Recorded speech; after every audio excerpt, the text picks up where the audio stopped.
কিন্তু হিন্দু ধর্মের নামে হিন্দুত্ববাদ যারা চর্চা করছে, ইহুদি ধর্মের নামে যারা ইহুদিবাদ চর্চা করে, তারা পৃথিবীতে ভয়ঙ্কর হয়ে ওঠে। একই সাথে আমি বলবো মুসলমানদের মধ্যে এরকম মুসলমান নামে কিছু লোক আছে যারা উগ্রবাদী। এই উগ্রবাদ, বাদ বলতে যেটা বোঝায়, এটি কোনোটি পজিটিভ নয়, কোনোটি মানব জাতির জন্য নয়। ঠিক এখন গরুকে নিষিদ্ধ করার পেছনে ঠিক হিন্দুত্ববাদ এটা কাজ করছে।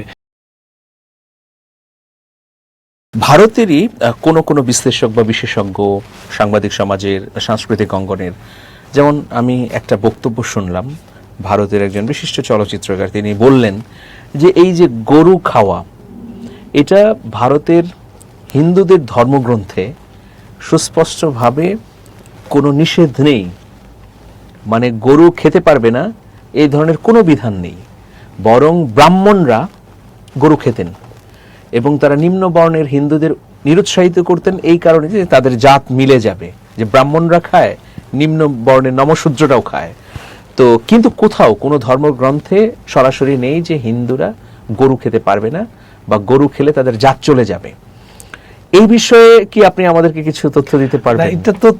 এটা সত্য, একেবারেই সত্য। এবং হিন্দু ধর্মের যে বেদ এবং বেদান্ত, বিশেষ করে বেদান্তের মধ্যে যে বিষয়গুলো আছে, এগুলো কিন্তু বর্তমান সময়ে নয়, মানব জাতির জন্য কিছু মৌলিক বিষয় আছে এবং সবই পজিটিভ।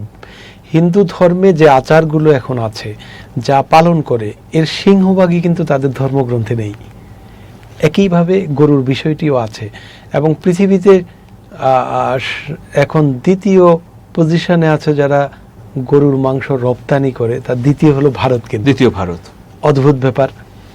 এবং ভারতে যে গরু জবাই হয় এবং গরুর মাংস ভক্ষণ করে, এটা কিন্তু এখন যদি কেউ এটাকে জাস্টিফাই করে, দেখা যাবে খুব বেশি বাকি নেই। একটা পরিসংখ্যানে দেখা গেছে যে ভারতের পশ্চিমবঙ্গে গরুর খামারিদের মধ্যে 70% হচ্ছে হিন্দুরা। ইয়েস। এবং এই ঘটনায়, মানে গরু জবাই নিষিদ্ধ করা বা শর্তারোপ করার ঘটনায় ব্যাপকভাবে হিন্দু খামারিরা ক্ষতিগ্রস্ত হয়েছে। তারা আহাজারি করছে, কেউ কেউ আত্মহত্যার হুমকি দিচ্ছে, বলছে যে শুভেন্দু এখন আমাদের গরু নিয়ে যাক, কারণ এই গরু যদি মুসলমানরা না কেনে বা কোরবানি না হয় তাহলে আমরা কি করব, আমরা তো লক্ষ লক্ষ টাকা ইনভেস্ট করেছি। তো ভয়াবহ একটা অবস্থা। তো কিন্তু এই চিন্তাটা কেন শক্তিশালী করলো বিজেপি, যে এটা গোমাতাকে হত্যা করা যাবে না বা গোমাতা হিসেবে তারা চিহ্নিত করলো? এই কনসেপ্টের অন্তরালে কি ধর্মবিদ্বেষ, যেহেতু মুসলমানরা গরু খায়, সে কারণেই কি পাল্টা পদক্ষেপ হিসেবে গরুকে তারা নিষিদ্ধ করলো? এক্স্যাক্টলি তাই, বিষয়টা এখানেই।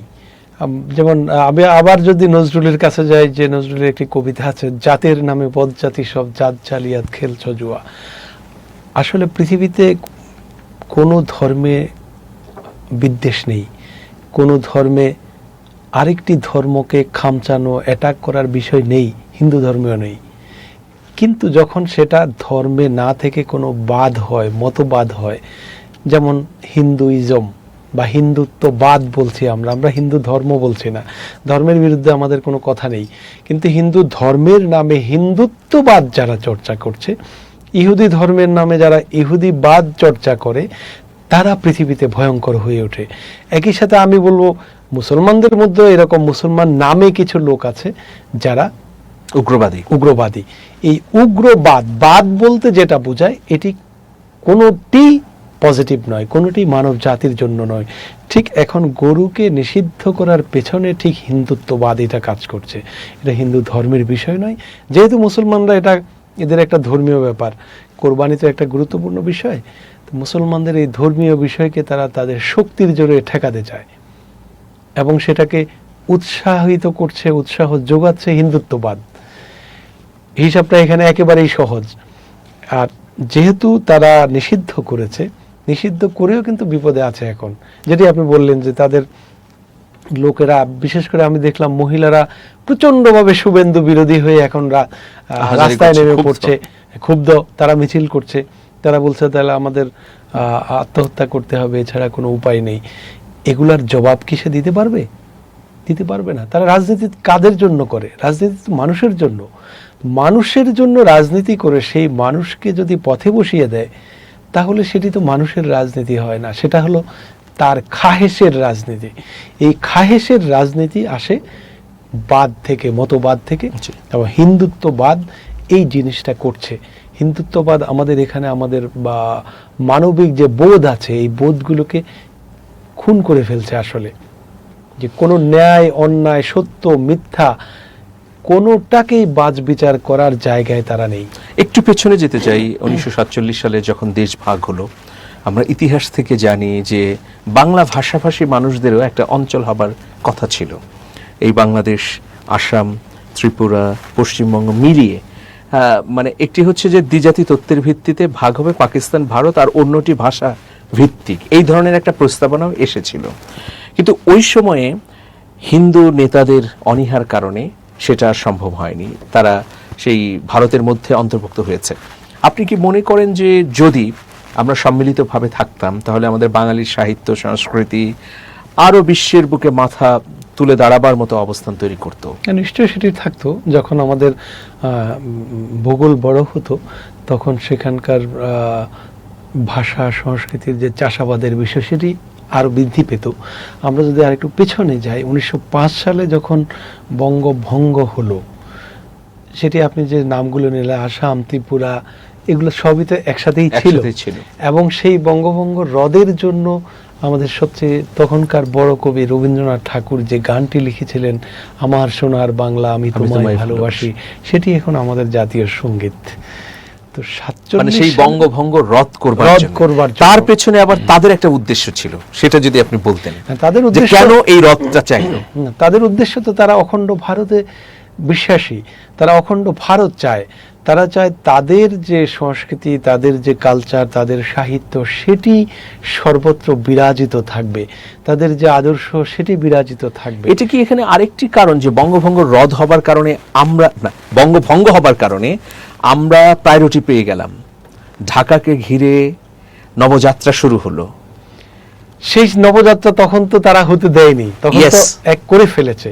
এটি এসে এই যে 47-এর যে প্রসঙ্গটা আপনি, তাহলে এখন বিষয় হচ্ছে যে রদ তারা করলেন, বঙ্গভঙ্গটাকে রদ করলেন, কিন্তু 47-এ এসে সেই জায়গায় তারা আবার থাকলেন না।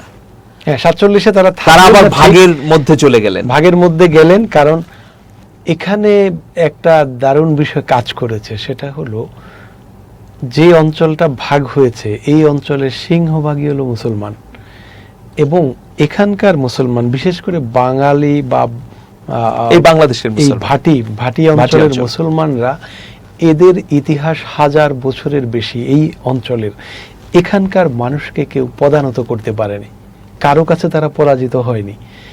এবং কলকাতা এটাও কিন্তু সেই বঙ্গের মধ্যে ছিল, পশ্চিমবঙ্গ এখনো নাম। দিল্লিকে কিন্তু একমাত্র চোখ টাটাতো এই কলকাতা। এবং গোটা ভারত উপমহাদেশের রাজনীতি, শিল্প, সাহিত্য, শিল্প সবই কিন্তু এখানকার।